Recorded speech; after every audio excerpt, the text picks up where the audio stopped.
ఏ పథకమైనా అర్హులకు మాత్రమే అందాలి. అప్పుడే కదా ట్యాక్స్ పేయర్స్ మనీకి విలువ ఉంటుంది.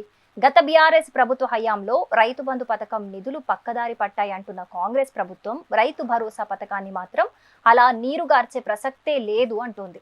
అనర్హులను ఏరివేసి నిజమైన రైతులకే దాన్ని అమలు చేస్తామంటోంది.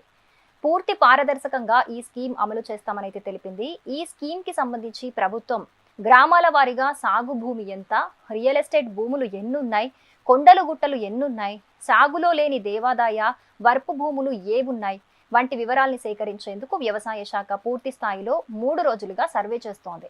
వచ్చే వారంలో ఈ సర్వే పూర్తవుతుంది. బీఆర్ఎస్ ప్రభుత్వం రైతు బంధు పేరుతో ప్రతి రైతుకు ఎకరాకి ఏడాదికి 10,000 చొప్పున పెట్టుబడి సాయం ఇచ్చింది. కాంగ్రెస్ పార్టీ 15,000 ఇస్తామని హామీ ఇచ్చింది.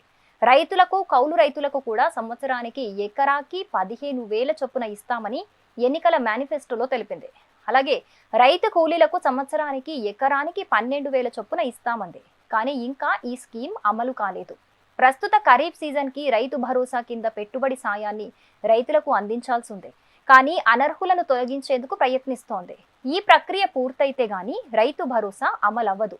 అప్పటి వరకు రైతు బంధు కిందే నిధుల పంపిణీ జరుగుతోంది. కొత్త మార్గదర్శకాల అంచనాల ప్రకారం ప్రభుత్వ ఉద్యోగులు, ఐటీ చెల్లింపుదారులు, ప్రజా ప్రతినిధులు, బడా వ్యాపారవేత్తలకు ఈ పథకం అయితే వర్తించదు. అలాగే బీడు భూములు, రోడ్లు, రియల్ ఎస్టేట్ వెంచర్లకు ఈ నిధులు ఇవ్వరు. తద్వారా ప్రభుత్వానికి చాలా మనీ మిగులుతుంది. రైతు భరోసాని 5 ఎకరాల లోపు రైతులకు మాత్రమే ఇవ్వాలని ప్రభుత్వం భావిస్తున్నట్లుగా అయితే తెలుస్తోంది. అలా చేస్తే రైతులు ఆగ్రహం వ్యక్తం చేస్తారని బీఆర్ఎస్ ప్రభుత్వం అయితే అంటోంది. 5 ఎకరాల కంటే ఎక్కువ ఉన్న రైతులు నష్టపోవాలా అని ప్రశ్నిస్తోంది. 3 ఏళ్లుగా సాగు చేయని రైతులకు కూడా రైతు భరోసా ఇవ్వరని తెలుస్తోంది. ఈ మార్గదర్శకాలు ఇంకా అధికారికంగా అయితే ప్రకటన కాలేదు. మరి దీని గురించి ఇంకా ముందు ఏ నిర్ణయం తీసుకుంటారో వేచి చూడాల్సి అయితే ఉంది. For more interesting updates and latest updates stay tune to news tips.